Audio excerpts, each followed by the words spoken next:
This is now part 2 of lecture 22 of Applied Machine Learning, and in this part of the lecture I will describe a second tool that is very useful for diagnosing and explaining the performance of machine learning algorithm. And this is going to be the name of this tool is going to be the loss curve, and a lot of the materials and screenshots in this video are based on materials by Andrej Karpathy, which I encourage you to look at in your own time if you want more details about this. So recall that in our earlier lectures we defined a particular workflow for developing and quickly iterating on machine learning models. First, we fit a model on a training set, then we observe its performance on a separate development set using a well-defined set of metrics. Based on these results, we try to understand what changes are need to be made to the model. We make these changes, we retrain it, then we evaluate the second model, and we move between these two steps until we're satisfied with our performance, and then we evaluate our model on a separate test set in order to get one final estimate of how it will perform in the real world.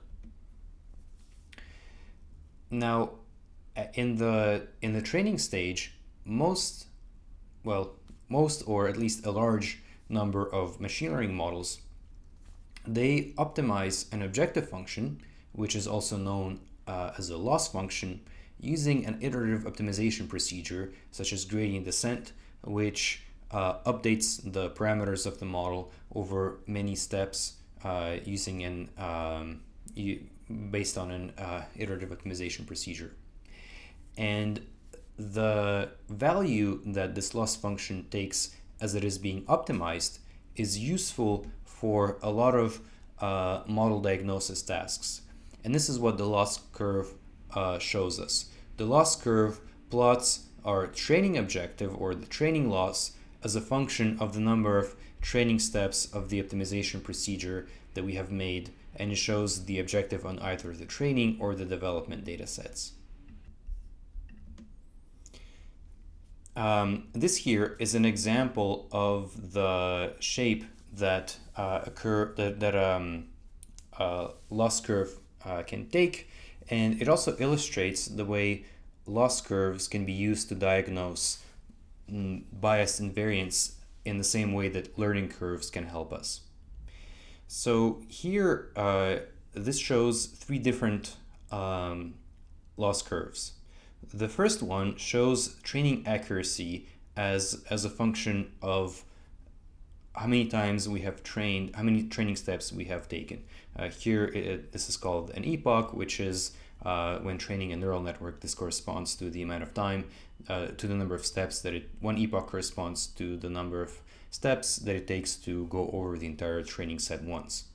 And as we train the model more, the training accuracy increases, which is good.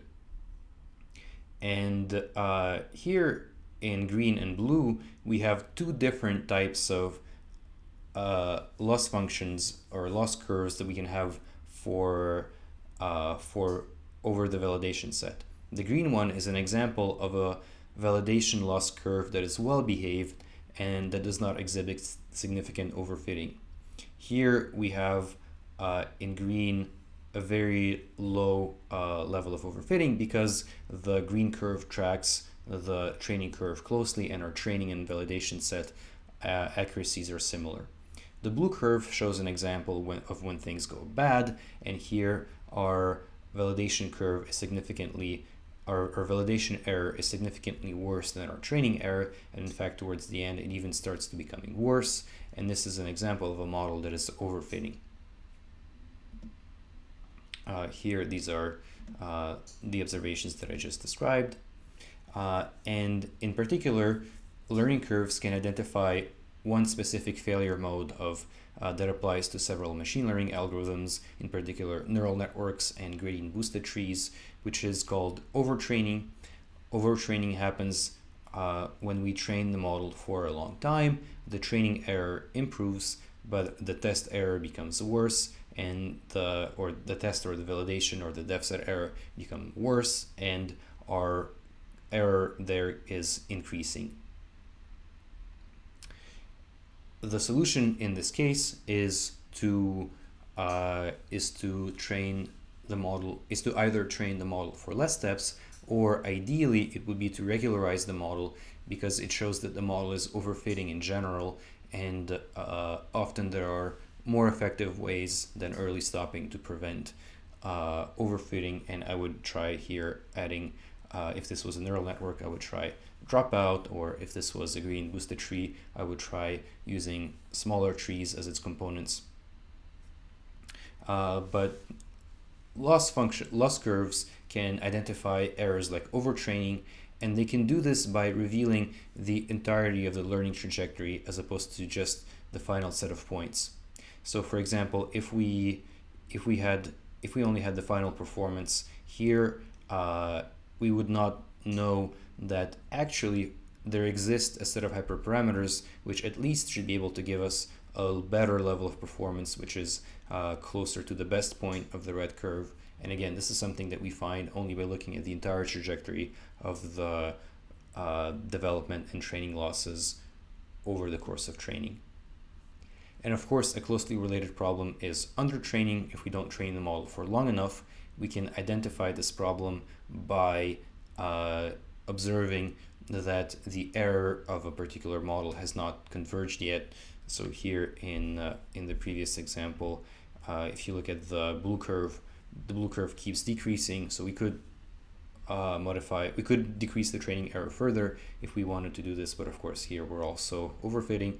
But if the red curve tracked the blue curve, we could decrease both of them by training the model more, and this is something that, again, the loss curve can indicate to us.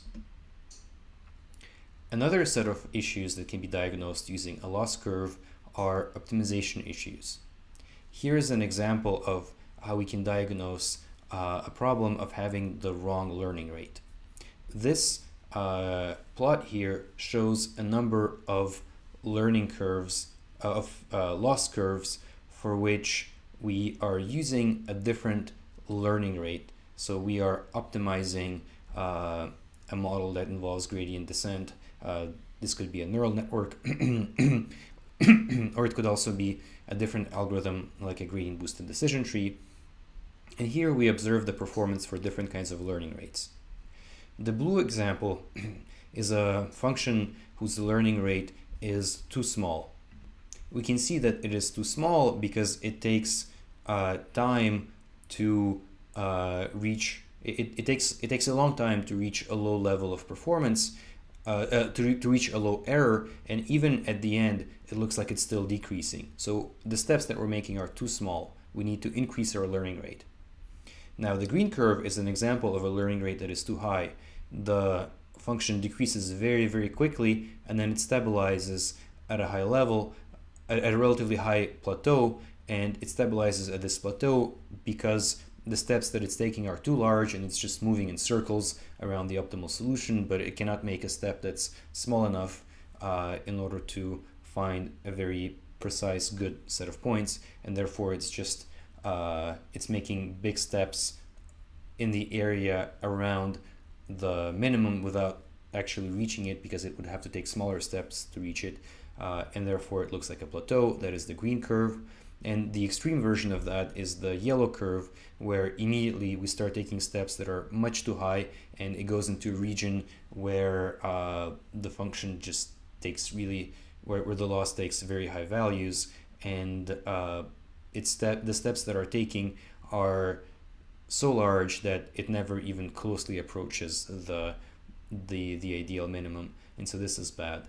And a good learning rate would correspond to the red loss curve, which decreases smoothly but not too slow, not too fast, and then it stabilizes at a low rate. And the blue curve would have probably reached this rate, but it would have taken much, much longer, and the red curve achieves this in a good amount of time, and this corresponds to a good learning rate.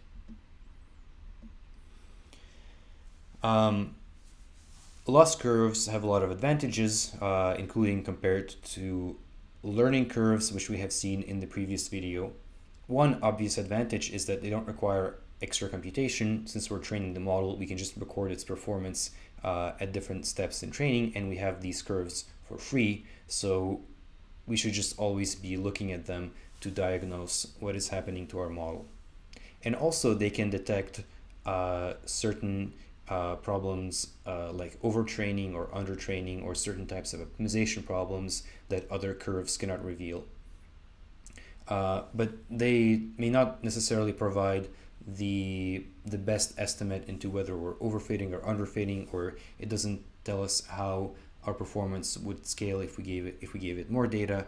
And therefore, when we are trying to diagnose bias and variance and our current diagnosis is ambiguous, we still probably want to use learning curves in addition to these loss curves to get a very reliable diagnosis on what's going on. So both learning curves and loss curves are complementary and can be used together, and they can each reveal different types of issues that our model may be having.